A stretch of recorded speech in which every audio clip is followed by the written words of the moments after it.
trabaho. At ito yung lulutuin ko ngayon. Ang lulutuin ay ginisang tuna na may broccoli, carrots. Ito yung sayote dito. Masarap naman siya. Then, bawang, sibuyas. Ito yung tuna. Pa ako nakapagbihis. Magluluto muna ako bago magpapalit. Naka-uniform pa nga ako eh. Yan, simulan na natin ang paghihiwa.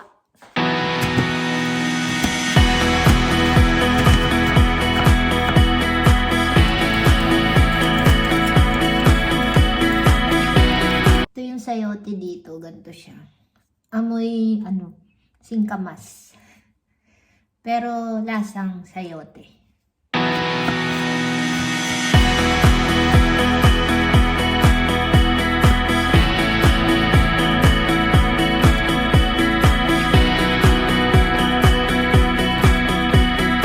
Dati, hindi ako marunong maghiwa. Hindi rin ako marunong magluto. Kasi, nung nag-aaral kami, sabi ng lola ko, huwag kang magsayang, baka makasunog ka. Yun sabi niya, kaya, wala no, hindi na ako natutong magluto. Hindi rin ako marunong maghiwa. Natuto na lang ako nung nag-abroad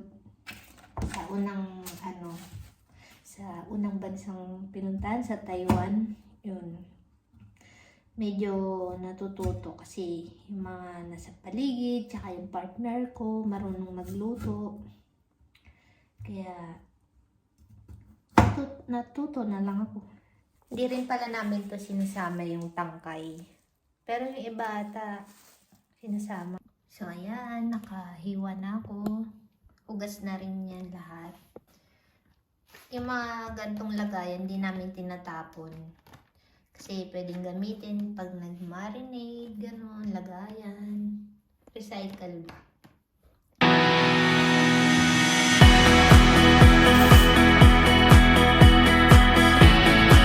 Sinasama ko pala yung oil ng tuna.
Lagyan na natin ng carrots.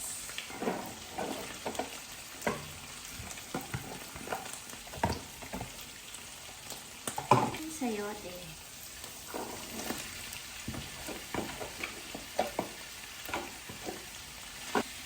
Lagyan natin ng unting toyo. Lagay ko yung oyster. Minsan bago maglagay ng gulay, or minsan naman pagtapos maglagay ng gulay, depende sa inyo. And tubig.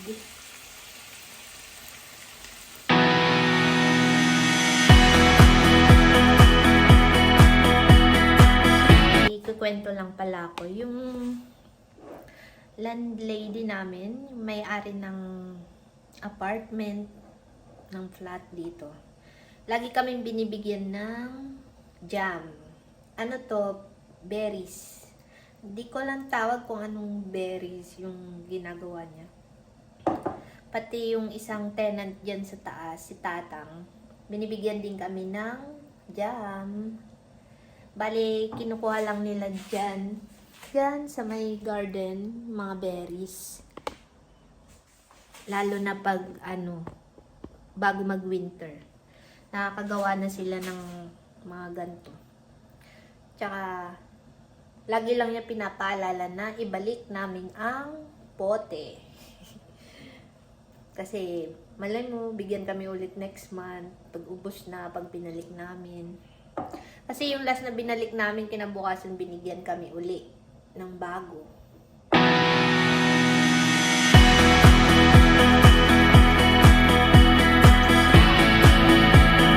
Tikman natin kung luto na yung broccoli.